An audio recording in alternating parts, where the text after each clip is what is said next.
अब आजको हामी क्लासमा चाहिँ के गर्छौँ त भन्दाखेरि स्युडो फोसिल्सको बारेमा कुरा गर्छौँ। Pseudo fossils, what are pseudo fossils भन्ने कुरा बुझौँ पहिला है त। Pseudo means false, it means they are false fossils. Here you can see in the picture as well. The picture is showing somehow like the fossil of plant, isn't it? यो जुन प्लान्टको सानो सानो ब्रान्चहरू अनि त्यसको लिभ्सहरू जुन देखिरहेको छ नि होइन पिक्चरमा, यो फोसिललाई चाहिँ हामी के भन्छौँ त भन्दाखेरि स्युडो फोसिल भनेर भन्छौँ क्या। स्युडो फोसिल चाहिँ कसरी भयो? यो हेर्दाखेरि त यो प्लान्टको फोसिल जस्तो देखिरहेको छ भने किन भन्यौँ हामी यसलाई स्युडो फोसिल भन्दा? Actually they are not the fossil of plants. यो चाहिँ प्लान्टको फोसिल होइन। हेर, as you know that there are many crevices in rocks होइन। रकहरूमा के हुन्छ त भन्दाखेरि होइन सानो सानो खाल्टोहरू टन्नै हुन्छ क्या भित्र। बाहिरबाट हेर्दाखेरि ठुलो रक देखिए पनि भित्रभित्र त्यो रकमा चाहिँ के हुन्छ भन्दा सानो सानो चिराहरू होइन, सानो सानो प्वालहरू भनौँ न, त्यो टन्नै हुन्छ। त्यो प्वालमा के भयो त भन्दाखेरि अब रक्स भन्दाखेरि कसरी बनाएको हुन्छ रक? रक्समा के हुन्छ, टन्नै मिनरल्सहरू हुन्छन्, इनअर्ग्यानिक सब्सटेन्सेसहरू हुन्छन्। त्यही इनअर्ग्यानिक सब्सटेन्सहरू जसलाई हामी मिनरल्स पनि भन्छौँ, ती नै के हुन्छ सोलिडिफाइड भएरै बनेको हुन्छ नि त रक त खासमा। भनेपछि यो जुन रकको क्रिभिसेसमा कहिलेकाहीँ के हुन्छ त, कहिलेकाहीँ नै भनौँ होइन, लङ पिरियड अफ टाइममा बिस्तारै बिस्तारै त्यो मिनरल्सहरू आएर त फिलअप भएको हुन्छ कि। त्यो जुन खाल्टो छ नि, यो खाल्टोमा चाहिँ मिनरल्स आएर फिलअप भएको हुन्छ। अनि त्यसको चाहिँ त्यहाँ के भन्छ त भन्दाखेरि क्रिस्टल भन्छ, क्रिस्टलाइज्ड मिनरल भनेर भन्छौँ हामी। पछिबाट त्यो क्रिस्टलाइज मिनरल चाहिँ पुरा सोलिडिफाइड भएर सोलिड क्रिस्टलको रूपमा चाहिँ पाइराखेको हुन्छ। अनि पछिबाट यो जुन फोसिल हामी झ्याप्प हेर्छौँ नि होइन, हेर्दाखेरि हामीलाई कस्तो लाग्दो रहेछ त भन्दाखेरि प्लान्टको फोसिल हो जस्तो लाग्दो रहेछ। प्लान्टको सानो कुनै प्लान्टको चाहिँ ब्रान्चहरू हुनसक्छ, यो ब्रान्च हुनुपर्छ होइन, त्यस्तो देखिन्छ।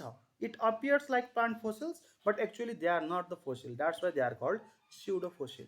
And to form the pseudo fossil also it takes a lot of time, long period of time, and which is form in the cracks of the rocks or stones भनेर भनेको छ है त। यो चाहिँ यसलाई हामी के भन्छौँ, स्युडो फोसिल भनेर भन्छौँ। यसको कन्सेप्ट चाहिँ क्लियर गरौँ। त्यसपछि अब आउँछ के त भन्दा methods of determining the age of fossil भनेर भन्छ है। कुन मेथडबाट हामीले फोसिलको एजलाई डिटर्माइन गर्न सक्छौँ भन्दा दुई तिनवटा मेथडहरूको कुरा गरेको छ। सबभन्दा पहिला रेडियो एक्टिभ मेथड भन्छ, अनि त्यसपछि रेडियो एक्टिभ कार्बन मेथड भनेर भन्छ, अनि त्यसपछि चाहिँ पोटासियम आर्गन मेथड भन्छ। जति पनि यहाँ मेथडहरू भने पनि होइन, टन्नै जति पनि यहाँ के भन्छ मेथडहरूको कुरा गरेको छ, त्यसमध्ये कमन मेथड चाहिँ के त भन्दाखेरि युजिङ रेडियो एक्टिभ सब्सटेन्स है। सबभन्दा मेन चाहिँ रेडियो एक्टिभ मेथड नै हो। हेर, अब कुरा के बुझ त भन्दा तिमीहरूले रेडियो एक्टिभ सब्सटेन्स भनेको चाहिँ के हो त? रेडियो एक्टिभ सब्सटेन्स भनेको त्यस्तो सब्सटेन्स हो जसले के गर्छ त टाइम टु टाइम होइन फ्रिक्वेन्टली रेडियो एक्टिभ वेव्सहरू निकालिराखेको हुन्छ। Radio active waves, they are highly energetic. For example uranium, thorium, radium, potassium, carbon, plutonium है, यी सबै के त भन्दाखेरि रेडियो एक्टिभ सब्सटेन्समा आउँछन्। अनि यो जुन रेडियो एक्टिभ सब्सटेन्स छ त्यो भन्नुको मिनिङ के त, त्यहाँबाट कन्टिन्युअसली के निस्किराखेको हुन्छ, रेडियो एक्टिभ वेव्सहरू निस्किराखेको हुन्छ।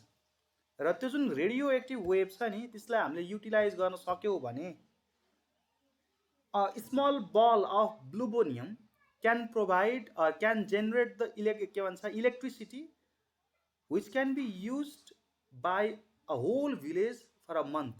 एउटा सानो बल जत्रो के ब्लुबोनियम जुन छ नि होइन, जुन मैले ब्लुबोनियम भनिराखेको छु, एउटा क्रिकेट बल जत्रो जुन ब्लुबोनियम छ त्यसले पुरा होल भिलेजलाई नै 1 महिनासम्मको लागि इलेक्ट्रिसिटी सप्लाई गर्नको लागि पुग्छ। त्यति धेरै पावरफुल हुँदो रहेछ त्यो। तिनीहरूले के गर्दो रहेछन् त, कन्टिन्युअसली आफूबाट रेडियो एक्टिभ सब्सटेन्सहरू चाहिँ मतलब रेडियो एक्टिभ वेव्सहरू चाहिँ इमिट आउट गर्दा रहेछन्। र फाइनली रेडियो एक्टिभ वेव्स निकाल्दा निकाल्दा निकाल्दा निकाल्दा निकाल्दा निकाल्दा लास्टमा गएर तिनीहरू चाहिँ सकियो, तिनीहरूको इनर्जी सकियो, अनि तिनीहरू चाहिँ नन रेडियो एक्टिभ सब्सटेन्समा चाहिँ कन्भर्ट हुँदो रहेछन् है त। यो भनेको रेडियो एक्टिभ सब्सटेन्स हो भनेर भन्न खोजेँ मैले। अब त्यही जुन रेडियो एक्टिभ वेभ छ नि, त्यो रेडियो एक्टिभ वेभलाई त्यो फोसिलतिर पठाइदिने, त्यहाँ जान्छ त्यो वेभ, ठोक्किन्छ, स्ट्राइक गर्छ, रिटर्न ब्याक हुन्छ। अनि रिटर्न ब्याक हुँदाखेरि चाहिँ एउटा डिभाइसले त्यसलाई रिड गरेर है, त्यसलाई रिड गरेर के गर्न सक्छौँ त हामी भन्दा कुनै पनि फोसिलको चाहिँ एज डिटर्माइन गर्न सक्छौँ, कति पुरानो हो यो भन्ने कुरा। है। जस्ट लाइक यो चाहिँ अल्ट्रासोनोग्राफी टेक्निक जस्तै देखिन्छ कि अल्ट्रासोनोग्राफी टेक्निक चाहिँ जुन भिडियो एक्सरेमा गरिन्छ नि एउटा माइक जस्तो लिएर पेटमा त्यो बच्चा हेर्दाखेरि प्रेग्नेन्ट वुमनको वा हामीलाई पनि पेटमा केही इन्फेक्सन हुँदाखेरि भिडियो एक्सरे गर्न जान्छौँ भने पहिला पेटमा केही जेली जस्तो दलेर त्यो माइक जस्तो त्यो डिभाइस लिएर त्यसमा वरिपरि त्यो घुमाइराखेका हुन्छ, त्यसलाई हामी के भन्छौँ भिडियो एक्सरे भनेर भन्छौँ। अल्ट्रासाउन्ड डिभाइस हो त्यो। अनि त्यसपछि त्यहाँभित्र हाम्रो पेटमा भएको के अर्गन्सहरू छ त्यसको एबनर्मालिटी केही छ कि त्यसमा केही प्रब्लम छ कि भन्ने कुरो त्यहाँबाट थाहा पाउन सकिन्छ नि। अनि त्यस्तै त्यहाँ पनि त्यसलाई पहिला टक्क जेली जस्तो लगाएर त्यहाँबाट रेडियोएक्टिभ सब्सटेन्स वा रेडियोएक्टिभ वेभ चाहिँ त्यहाँ पास गराएर त्यहाँबाट रिटर्न ब्याक भएको वेभलाई चाहिँ रिड गरेर हामीले के गर्न सक्छौँ त भन्दा फोसिलको एज पत्ता लगाउन सक्छौँ, कति पुरानो हो यो भन्ने कुरो। यसपछि चाहिँ के आउँछ भन्दा इम्पोर्टेन्स अफ प्यालेन्टोलोजी भनेर भन्छ। Why do we need to study the palaeontology or what is the importance of palaeontology भन्ने कुरा। प्यालेन्टोलोजीको स्टडी गरेर हामीले पहिला डिफ्रेन्ट प्लान्ट्स र एनिमल्सको बारेमा आइडिया थाहा पाउन सक्छौँ।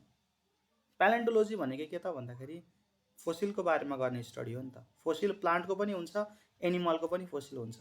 अनि त्यसले गर्दाखेरि हामीले के स्टडी गर्न सक्छौँ त फाइलोजेनी। फाइलोजेनी भनेको इभोल्युसनरी हिस्ट्री, एनिमलहरूको प्लान्टहरूको इभोल्युसनरी हिस्ट्री कस्तो छ भनेर त्यो चाहिँ हामीले रेकर्ड गर्न सक्छौँ। मान्छेको र एलिफेन्टको पनि है फाइलोजेनी हामीले स्टडी गरिसकेका छौँ र हाम्रो इभोल्युसन कसरी भएको, एलिफेन्टको इभोल्युसन कसरी भएको म्यामथदेखि भनेर त्यो पनि थाहा पाइसकेको छ है। अनि अर्को पोइन्टले के भन्छ त भन्दाखेरि सिम्पलदेखि कम्प्लेक्स फर्ममा चाहिँ कसरी अर्गानिजमहरू चेन्ज भए, कुन कुन क्यारेक्टरहरू चाहिँ उसको बडीमा डेभलप भयो भन्ने कुराहरू पनि फोसिलको स्टडी गरेर हामीले थाहा पाउन सक्छौँ। अर्को एज हामीले पत्ता लगाउन सक्छौँ फोसिलको, कुन चाहिँ फोसिल नयाँ हो कुन चाहिँ पुरानो हो। अनि अर्को रकको पनि हामीले एज पत्ता लगाउन सक्छौँ, कुन चाहिँ रक पुरानो हो भने चाहिँ पुरानो रकमा पहिलाका अर्ग्यानिजमहरू धेरै पाउन सक्ने चान्स हुन्छ भने नयाँ रकमा चाहिँ अहिलेका अर्ग्यानिजमहरू पाउन सक्ने चान्स चाहिँ धेरै के भन्छ हाई प्रोबेबिलिटी हुन्छ। यी सबै कुराहरू। अनि अर्को प्रोटोजोआदेखि लिएर अहिलेसम्म मल्टिसेलुलर एनिमल कसरी इभल्भ भयो त्यो पनि हामीले आइडिया पाउन सक्यौँ। आर्कियोप्टेरिक्सको कुरा आउँछ। Archaeopteryx is known as the connecting link in between bird and reptile है। बर्ड र रेप्टाइल कसरी कनेक्टेड छन्, रेप्टाइल्सबाट बर्ड कसरी बनेको भन्ने आइडिया पनि यही फोसिलबाट नै हामीले पाउन सक्छौँ है।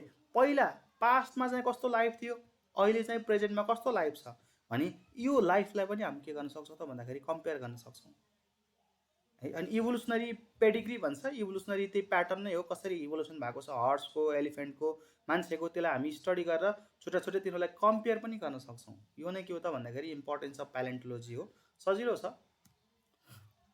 यसपछि आउँछ connecting links or bridge animals भनेर भन्छौँ हामी। के हो त वाट आर ब्रिज एनिमल्स है त। ब्रिजको काम के हो, नदीको दुईवटा साइडलाई जोड्ने काम, यसलाई हामी ब्रिज भनेर भन्छौँ, ब्रिजले गर्छ। अब यो जुन ब्रिजले नदीको दुईवटा साइडलाई जोड्छ नि, त्यस्तै कनेक्टिङ लिङ्क एनिमलले पनि दुईवटा एनिमलको ग्रुपलाई जोड्ने काम गर्छ क्या। त्यही भएर हामी यो कनेक्टिङ लिङ्क एनिमल्सलाई हामी ब्रिज एनिमल भनेर भन्नुको कारण पनि त्यही हो। अब कसरी जोड्छ त भन्दा कुनै पनि दुईवटा ग्रुपको बिचमा भएको जुन कमन क्यारेक्टर हुन्छ नि, त्यो कमन क्यारेक्टरलाई चाहिँ यसले के गर्छ त सो गर्छ। त्यही भएर हामी यसलाई ब्रिज एनिमल भन्छौँ। जस्तै हेर आर्कियोप्टेरिक्सको केसमा के छ त कमन क्यारेक्टर, बिक छ। हेर बिक चराको जस्तो बिक छ, बर्डको जस्तो, तर बिकमा दाँत छ है, जस्ट लाइक रेप्टाइल। दुईवटै क्यारेक्टर सो गर्यो। विङ्स छ, हेर विङ्स बर्ड जस्तो भयो नि, तर विङ्समा अगाडि आएर क्लज छ है, नियल्सहरू पुरा क्लजहरू, यस्तो त चरामा हुँदैन नि, रेप्टाइल्समा दुईवटै क्यारेक्टर। बडी पुरै फेदरले कभर गरेको छ प्वाखले, तर खुट्टामा स्केल छ है, स्केल। स्केल हुनु भनेको के हो त भन्दा रेप्टाइलियन क्यारेक्टर हो। फेदरी टेल छ, मजाले फेदरले बनेको टेल, तर यहाँ टेल भटेब्री पनि छ, हड्डी छ यहाँ, यो हड्डी। कहिले पनि चराको पछाडिको पुच्छरमा हड्डी हुँदैन, जस्ट प्वाख मात्रै हो, तर यसकोमा चाहिँ हड्डी पनि छ। हड्डी हुनु भनेको reptile character, reptilian character, avian character दुइटै यसले रिप्रेजेन्ट गरेको छ। त्यही भएर हामी यसलाई के भन्छौँ त भन्दा कनेक्टिङ लिङ्क एनिमल भनेर भन्छौँ। यसले बर्ड र रेप्टाइललाई कनेक्ट गर्छ, यसले रेप्टाइल र म्यामललाई कनेक्ट गर्छ। यो प्लेटिपस हो, डक बिल्ड प्लेटिपस भनेर आएको थियो नि, यो हो यो डक बिल्ड प्लेटिपस, म्यामल र रेप्टाइललाई कनेक्ट गर्छ। तिमीलाई एमसिक्युजमा आउन सक्छ कि the connecting link in between Annelida and Mollusca is भनेर अप्सन दिन सक्छ, नियोपिलिनामा टिक गर्नु पर्यो। Connecting link in between Annelida and arthropoda is भनेर आयो भने पेरिप्याटस, यो पेरिप्याटस हो, यो एनेलिडा र आर्थ्रोपोडाको बिचमा। Connecting link in between chordate and non chordate भनेर आयो भने Balanoglossus. Connecting link in between Pisces and amphibians भनेर आयो भने लङ फिस, यो लङ फिस हो यो। Connecting link in between amphibians and reptiles भनेर सोध्यो भने चाहिँ सेमौरियामा टिक गर्नु पर्यो। Connecting link in between birds and reptiles भन्यो भने आर्कियोप्टेरिक्स। अनि त्यसपछि connecting link in between reptiles and mammals भन्यो भने चाहिँ प्लेटिपस है। अगाडि यो जुन आर्कियोप्टेरिक्स र प्लेटिपस छन् यिनीहरू चाहिँ कनेक्टिङ लिङ्कमा भयो है त। अब तिमीहरूलाई अर्को क्वेसन के सोध्न सक्छ भन्दा birds are called glorified reptiles why. अनि यो क्वेसन सोध्नु र अर्को क्वेसन सोध्नु एउटै हो। Explain the common characters shown by archaeopteryx है।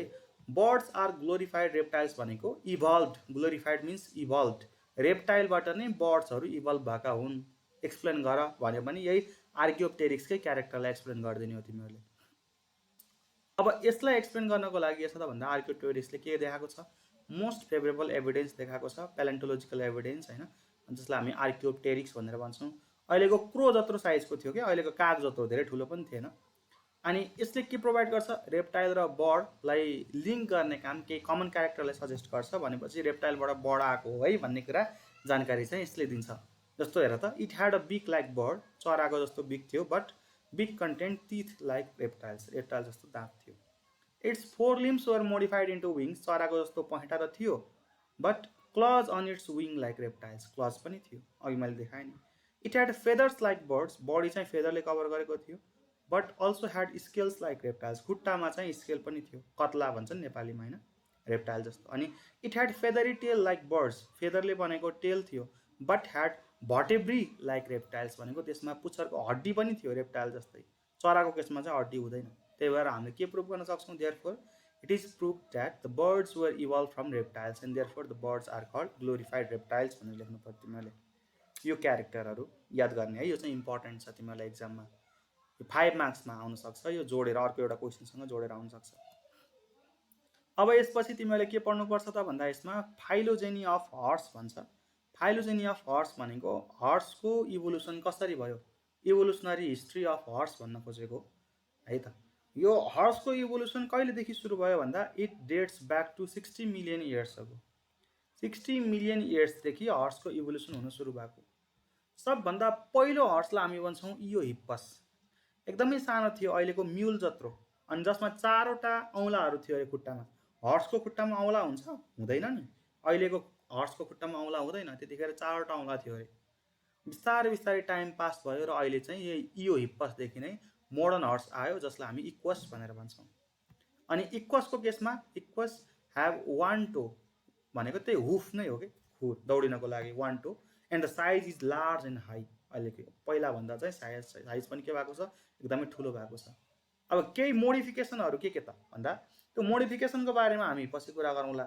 सबैभन्दा पहिला कसरी कहाँदेखि कहाँ बन्यो भन्ने यो प्याटर्न एकदमै सिरियली तिमीहरूले एरो दिँदै गर्छौ भने पनि धेरै बेस्ट है। सबभन्दा पहिलो इयो हिप्पस, इयो हिप्पसदेखि मिजो हिप्पस आयो, मिजो हिप्पसदेखि मियो हिप्पस आयो, मियो हिप्पसदेखि प्यारा हिप्पस आयो, प्यारा हिप्पसदेखि मेरिचिप्पस आयो, मेरिचिप्पसदेखि प्लियो हिप्पस आयो, अनि लास्टमा प्लियो हिप्पसदेखि चाहिँ इक्वस आयो। यसरी चाहिँ हर्सको इभोल्युसन भएको हो। अब हर्सको इभोल्युसन हुँदाखेरि के क्यारेक्टरहरू देखिए त हेर्दै, यो हिप्पसदेखि अहिले मोडर्न हर्स यसरी यसरी बनेको छ। के भन्छ first character, increase in the body size, obviously यत्रो सानोदेखि यत्रो ठुलो भयो, बडीको साइजमा इन्क्रिज भयो। सेकेन्ड पोइन्टले के भन्छ, increase of length and mobility of neck, घाँटीको पनि हेर त लेन्थ, घाँटी पनि यत्रो सानो घाँटीदेखि यत्रो ठुलो भयो, अनि मोबाइलिटी घाँटी पनि मजाले यताउता मुभ गर्न मिल्ने भयो, त्यो चेन्ज आयो।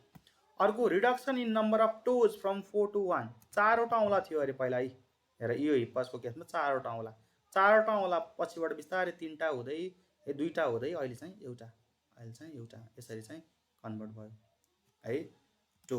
अनि त्यसपछि के भन्छ, specialization of teeth for grinding grass, पहिला यसको दाँत पनि खासै के थिएन त भन्दा स्पेसलाइज थिएन, दाँत खासै स्पेसलाइज थिएन। अहिले मजाले मोलार टिथहरू होइन ग्रासलाई चपाउनको लागि यसको दाँतमा पनि मोडिफिकेसन आयो।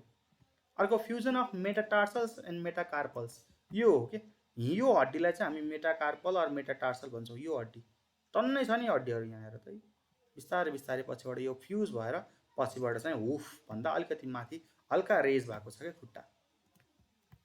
अनि त्यसपछि के भन्छ elongation of fore part of skull भनेको निधार, यसको निधार पहिला सानो थियो, यसको निधार पनि अब यसको निधार पनि ठुलो भयो, स्कल इन्लार्ज हुँदै गएर यत्रो सानोदेखि लिएर यत्रो ठुलो हुन थाल्यो यसको। फोर पार्ट अफ स्कल भनेको अगाडिको स्कलको अगाडिको पार्ट भनेको। यो पनि तिमीलाई सोध्न सक्छ 5 मार्क्समा। यसलाई हामी फाइलोजेनी अफ हर्स भनेर भन्छौँ है। यो ख्याल गर्नु, डायग्राम बनाउनु पर्दैन, भुइँ भुइँ लेख्ने मात्रै हो तिमीले, यहाँ कुनैमा पनि डायग्राम बनाउनु पर्दैन। त्यसपछि नेक्स्टमा आउँछ बायोकेमिकल एभिडेन्स भनेर भन्छ है। बायोकेमिकल एभिडेन्स अहिलेसम्म हामीले यो एभिडेन्स फ्रम मर्फोलोजी एनाटोमी भनेर सकायौँ एउटा, अर्को एभिडेन्स फ्रम प्यालेन्टोलोजी भनेर सकायौँ भने यो 3rd नम्बरको हो। यसलाई हामी बायोकेमिकल एभिडेन्स भनेर भन्छौँ। यसमा पनि 2-3वटा कुराहरू आउँछन् है, 2-3वटा कुराहरू आउँछन् यसमा। 2-3वटा कुराहरू के त भन्दा सिमिलारिटी इन केमिकल कम्पोजिसन भन्छ। अब ध्यान दिएर सुन है त, हाम्रो बडी कुन कुन एलिमेन्ट मिलेर बनेको त major? Carbon, hydrogen, oxygen, nitrogen. के हाम्रो बडी मात्रै यी 4वटा कुराहरू मिलेर बनेका हुन् त? होइनन् नि। अरू अर्ग्यानिजमको बडी पनि यही 4वटै एलिमेन्ट मिलेर बनेको भनेपछि एलिमेन्टमा पनि सिमिलारिटी छ भनेपछि हाम्रो एन्सिस्टर पनि एउटै हुनुपर्छ। अब हामीले खाने खानेकुरामा कार्बोहाइड्रेटहरू हेर त, कार्बोहाइड्रेट कसरी बनेको हुन्छ? कार्बन, हाइड्रोजन, अक्सिजन, यो मिलेर कार्बोहाइड्रेट। कार्बन, हाइड्रोजन, अक्सिजन 3टा मिल्दा कार्बोहाइड्रेट बन्छ, लिपिड बन्छ। अनि यसमा नाइट्रोजन पनि आयो भने चाहिँ प्रोटिन बन्छ, प्रोटिन बन्छ। भनेपछि हामीले खाने खानेकुरा पनि एउटै त रहेछ नि, हाम्रो बडीमा भएको प्रोटिन, लिपिडहरू, कार्बोहाइड्रेट एउटै रहेछ त। हाम्रोमा मात्र होइन, अरू एनिमलको केसमा पनि हो भनेपछि एन्सिस्टर एउटै हुनुपर्छ, एउटै टाइपको एन्सिस्टर हुनुपर्छ। अनि सेलको स्ट्रक्चर, सेलको कम्पोजिसन पनि लगभग उही छ भनेपछि यी सबै कुराहरूबाट के कन्क्लुड गरेको छ त भन्दाखेरि living organisms might have evolved from a common ancestor, एउटै कमन टाइपको एन्सिस्टरबाट चाहिँ अहिलेको लाइफ आएको हुनुपर्छ भन्छ।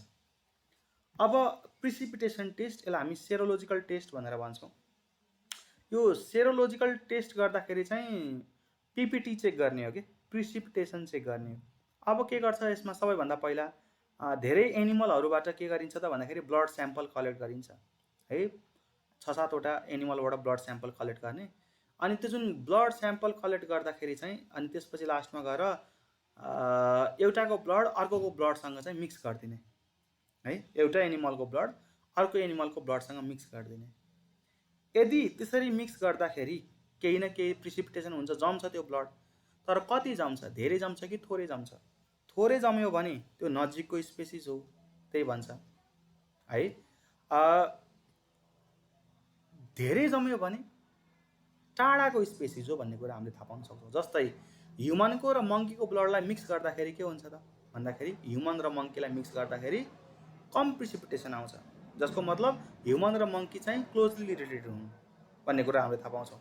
जस्तै कुकुर र बिरालोको मिक्स गर्छौँ भने पनि कम प्रिसिपिटेसन आउँछ, तर कुकुर र मङ्कीको मिक्स गर्छौँ भने धेरै प्रिसिपिटेसन आउँछ, मतलब धेरै जम्छ त्यो ब्लड। यसको मतलब कुकुर र मङ्की चाहिँ अलग अलग हुन् है, डिफ्रेन्ट हुन् है, क्लोजली रिलेटेड होइनन् है भन्ने कुरा बुझ्छौँ हामी। जति कम प्रिसिपिटेसन हुन्छ त्यति नै क्लोजली रिलेटेड, जति धेरै प्रिसिपिटेसन हुन्छ त्यति नै डिस्टेन्टली रिलेटेड भनौँ न होइन, टाढा टाढाको अर्ग्यानिजम हो भन्ने कुरा यसले बताउँछ। अनि 3 नम्बरमा भन्छ similarity in enzymes and hormones भनेर। अब यो जुन similarity in enzymes and hormones छ, हाम्रो बडीमा भएका इन्जाइमहरू के हर्मोन के इन्जाइमहरू हुन्छन् त भन्दा खानेकुरालाई पचाउने, जस्तो कार्बोहाइड्रेटलाई पचाउने अमाइलेज हुन्छ, माल्टेज, सुक्रेज, ल्याक्टेज, ग्यालेक्टेज, यो कार्बोहाइड्रेटको भयो। ट्रिप्सिन, काइमोट्रिप्सिन, इरिप्सिन, यी प्रोटिनका भए। Lipase, gastric lipase, intestinal lipase, salivary lipase होइन, यी जति पनि छन् नि यिनीहरू चाहिँ के हुन् त भन्दाखेरि लिपिडलाई पचाउने इन्जाइम भयो। अब इन्जाइम मात्र होइन कि हर्मोनको कुरा गर्छौँ हामी, इन्सुलिन, थाइरोक्सिन। अब यी जुन इन्जाइम र हर्मोन छ हाम्रो बडीमा मात्र होइन, अरू एनिमलको बडीमा पनि पाउँछ। जस्तै एउटा एक्सपेरिमेन्टबाट के सजेस्ट गरेको छ भन्दा, जस्तो तिमीहरूले घरमा कुकुर पाल्यौ होइन, कुकुर पाल्यौ अनि तिमीहरू घुम्न गयौ कतै, हप्ता दिनको लागि बाहिर गयौ। अब घरमा फर्केर आउँदाखेरि कुकुरले जुन रिएक्सन सो गर्छ नि तिमीलाई चिनेर, पुच्छर हल्लाउने, चाट्न आउने, रुने, त्यस्तै पऱ्यो भने, त्यो भनेको के त भन्दाखेरि लभ हर्मोनले गर्दा हो। हाम्रो बडीमा पनि प्रड्युस हुन्छ त्यो हर्मोन, जसलाई हामी अक्सिटोसिन भनेर भन्छौँ। कुकुरको ज्यानमा पनि अक्सिटोसिन प्रड्युस हुन्छ, त्यही भएर तिनीहरूले चाहिँ तिमीहरूलाई देख्न साथ एफेक्सन सो गर्छ, चाट्न आउने, रुने, अरूलाई वरिपरि भएको मान्छेलाई भुक्ने, तिमीहरूलाई प्रोटेक्ट गर्न खोज्ने, व्यागिङ अफ टेल्स है, यी सबै कुराहरू केले गर्दा पोसिबल भयो त भन्दा साइन्टिस्टले प्रुभ नै गरे हुन् क्या यो, जे कुकुरको बडीमा पनि त्यतिखेर अक्सिटोसिन रिलिज हुँदो रहेछ, हाम्रो बडीमा पनि अक्सिटोसिन रिलिज हुन्छ भनेपछि हर्मोनमा पनि सिमिलारिटी छ है, इन्जाइममा पनि सिमिलारिटी छ है, भनेपछि लास्टमा हाम्रो एन्सिस्टर पनि कमन हुनुपर्छ है भन्ने कुरा चाहिँ यसले गर्छ, सिमिलारिटी इन इन्जाइम्स एन्ड हर्मोन्सले गर्छ है। यहाँ अब त्यही ब्लड स्याम्पल निकालेको पिक्चर हो यो चाहिँ। अब लास्टमा चाहिँ के भन्छ त भन्दाखेरि जेनेटिक एभिडेन्स भनेर भन्छ है, सेकेन्ड लास्ट रहेछ। जेनेटिक एभिडेन्स भनेको त्यही हो, हेर हाम्रो बडीको genetic material DNA RNA, maximum अरू एनिमलहरूको पनि जेनेटिक स्ट्रक्चर के त भन्दा डिएनए आरएनए हो। डिएनए डबल हेलिकल स्ट्रक्चर है, आरएनएलाई जेनरली हामी सिङ्गल स्ट्रान्डेड आरएनए भनेर भन्छौँ है, सिङ्गल स्ट्रान्डेड आरएनए। अब यी डिएनए आरएनए पनि के मिलेर बनेका हुन्छन्, न्युक्लियोटाइड्सहरू मिलेर बनेका हुन्छन्। अगाडि हामीले पढिसक्यौँ नि, फस्फेट ग्रुप हैन, न्युक्लियोटाइड्सहरू, पेन्टोज सुगरहरू, यी सबै जति पनि स्ट्रक्चर छ अरू एनिमलको बडीमा पनि सिमिलर छ भनेपछि जेनेटिक एभिडेन्सबाट पनि हामीले के प्रुभ गर्न सक्छौँ त भन्दाखेरि हाम्रो एन्सिस्टर सिमिलर हुनुपर्छ है भन्ने कुरा यसले गर्छ। पनि लास्टमा आउँछ के त भन्दा इम्ब्रायोलोजिकल एभिडेन्स भनेर भन्छ। इम्ब्रायोलोजी भनेको इम्ब्रायोको बारेमा गर्ने स्टडी हो भनेर हामीले अगाडिको क्लासमा त्यतिखेर पढिसक्यौँ होइन, study of embryo is called embryology. अब इम्ब्रायोलोजीबाट पनि हामीले के एभिडेन्स पाउन सक्छौँ भन्दाखेरि सिमिलारिटी छ है, कमन एन्सिस्ट्री छ है भन्ने कुरा हामीले थाहा पाउन सक्छौँ। जस्तै फर्स्टमा भन्छ similarity in early development of animals भनेर भन्छ। अर्ली डेभलपमेन्टको केसमा के छ त भन्दाखेरि तिमीहरूले टिपेर राख, त्यसलाई थाहा पाउनुपर्छ। अर्ली डेभलपमेन्टमा के कुराहरू हुन्छ, रोक है म तिमीलाई व्हाइट बोर्ड सेयर गर्छु। सबैभन्दा पहिला फर्टिलाइजेसन भएर के बन्छ, जाइगोट बन्छ, यो त थाहा छ तिमीहरूलाई होइन, जाइगोट बन्छ भन्ने कुरा थाहा छ। यो हाम्रोमा मात्र होइन क्या, अरू एनिमलमा पनि हुन्छ। यो अर्ली डेभलपमेन्ट भनेको यो हो है। अनि जाइगोट पछि आउँछ क्लिभेज भनेको यो जाइगोट डिभाइड गर्न थालेको, अनि क्लिभेज पछि आउँछ मोरुला स्टेज आउँछ, यसपछिको ब्लास्टुला स्टेज, यो स्टेज हो है, पछि डिटेलमा पढ्छौ तिमीहरूले। यो मोरुला स्टेज, यो ब्लास्टुला स्टेज, यो ग्यास्ट्रुला स्टेज, यो एकपछि अर्को गरेर आउँछ ग्यास्ट्रुला स्टेज। अनि त्यसपछि फर्मेसन अफ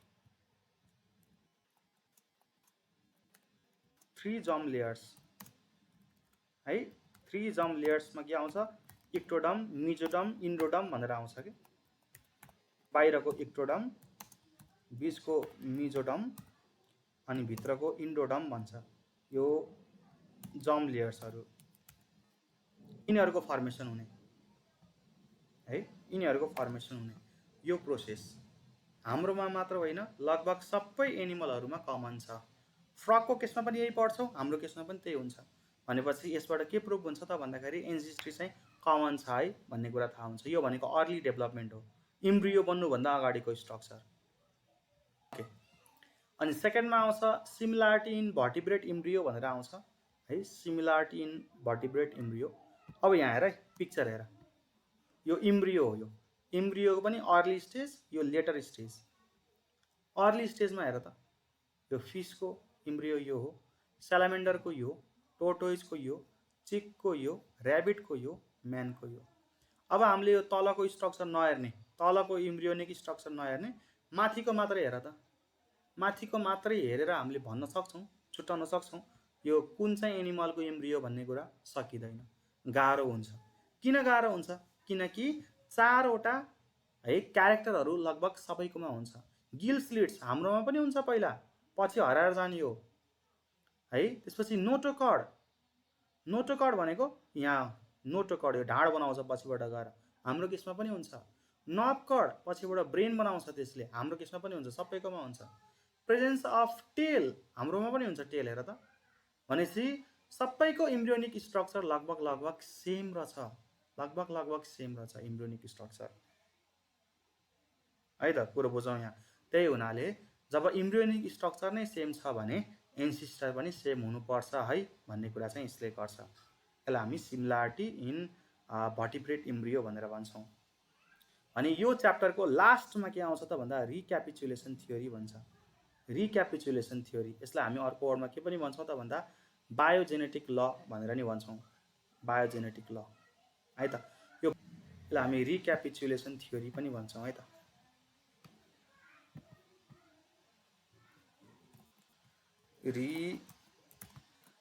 रिक्यापिचुलेसन थ्योरी और बायोजेनेटिक ल।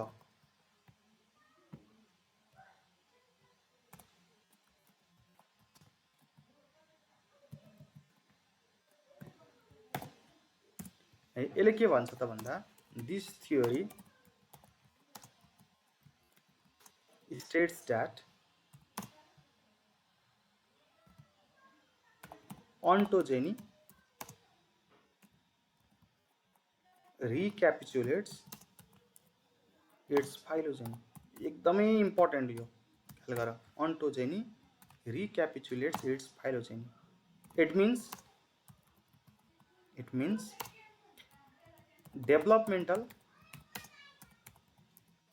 history of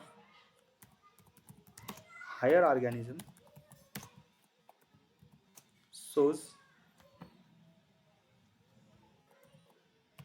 similar character वा यसलाई अर्को वर्डमा है डेभलपमेन्टल हिस्ट्री रिपिट्स भन्छु है म, रिपिट्स इट्स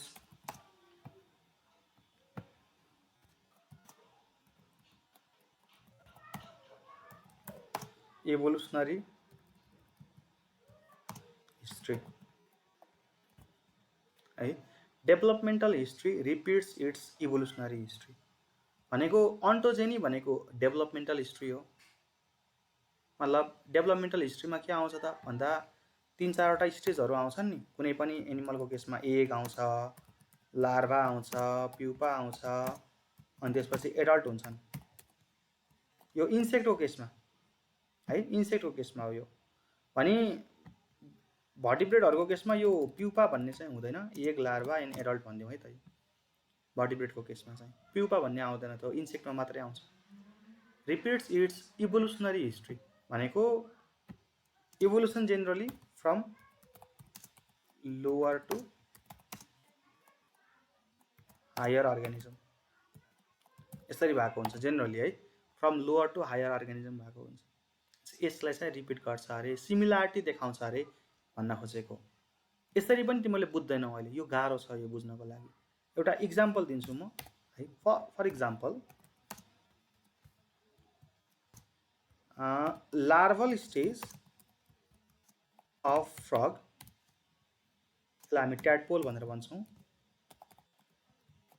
हैन, looks similar to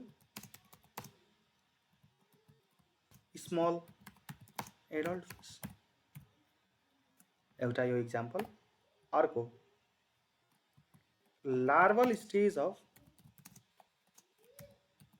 हर्डम्यानिया is more advanced than the adult stage. यसले के सो गर्छ? यसले सो गर्छ रेट्रोग्रेसिभ इभोल्युसन।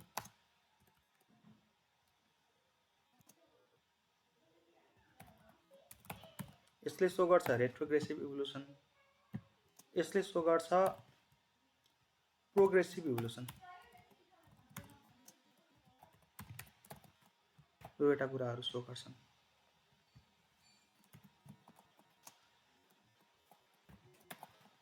प्रोग्रेसिभ इभोल्युसन भनेको लोअरदेखि हायरमा जाने हो भने रेट्रोग्रेसिभ इभोल्युसन भनेको हायरदेखि लोअरमा आउने हो। जस्तो क्रोकोडाइलको मैले जुन इक्जाम्पल दिएको थिएँ नि है, टोटल इभोल्युसन 4-5 टाइपको हुन्छ हेर है, कन्भर्जेन्ट, डाइभर्जेन्ट, प्रोग्रेसिभ, रेट्रोग्रेसिभ अनि प्यारलल गरेर हुन्छ है इभोल्युसनहरू। कन्भर्जेन्ट भनेको जुन धेरै एन्सिस्टरबाट एउटै टाइपको एन्सिस्टर आउने। डाइभर्जेन्ट भनेको एउटै एन्सिस्टरबाट धेरै टाइपको अफस्प्रिङहरू आउने है। सरी, कन्भर्जेन्ट भनेको धेरै एन्सिस्टरबाट एउटै टाइपको अफस्प्रिङ आउने। डाइभर्जेन्ट भनेको एउटै टाइपको एन्सिस्टरबाट धेरै टाइपको अफस्प्रिङहरू आउने। प्यारलल भनेको सँगसँगै जाने। प्रोग्रेसिभ भनेको लोअरदेखि हायरमा जाने, रेट्रोग्रेसिभ भनेको हायरदेखि लोअरमा आउने। अब के छ त भन्दाखेरि लार्भल स्टेज अफ फ्रग। फ्रग हेर न, फ्रग भनेको फिसभन्दा डेभलप्ड अर्गानिजम हो, फिसबाटै फ्रग आएको हो। यसको जुन लार्भल स्टेज छ नि लार्भल स्टेज केसँग सिमिलर हुँदो रहेछ त भन्दाखेरि यो साना साना एडल्ट फिसहरू छ नि त्योसँग चाहिँ सिमिलारिटी देखाउँदो रहेछ कि भनेपछि हायर अर्ग्यानिजमको लार्भल स्टेज लोअर अर्ग्यानिजमको चाहिँ एडल्ट स्टेजसँग केही सिमिलर हुँदो रहेछ भन्न खोजेको। यसको मतलब यसले के सो गर्छ त फिसदेखि नै फ्रग आएको हो है भन्ने कुरा थाहा हुन्छ कि किनकि यसको लार्भल स्टेज फिससँग मिल्नु भन्नेको मतलब फिसदेखि यो फ्रग आएको हो है भन्छ।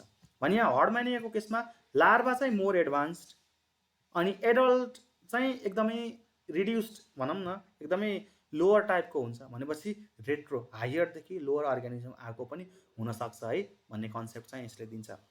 यसलाई हामी के भन्छौँ त भन्दाखेरि रिक्यापिचुलेसन थ्योरी बायोजेनेटिक ल भनेर भन्छौँ है त। यो ल कसले दिएको त भन्दाखेरि दिस ल वाज गिभन बाई अर्न्स्ट ह्याकेल है अर्न्स्ट ह्याकेल।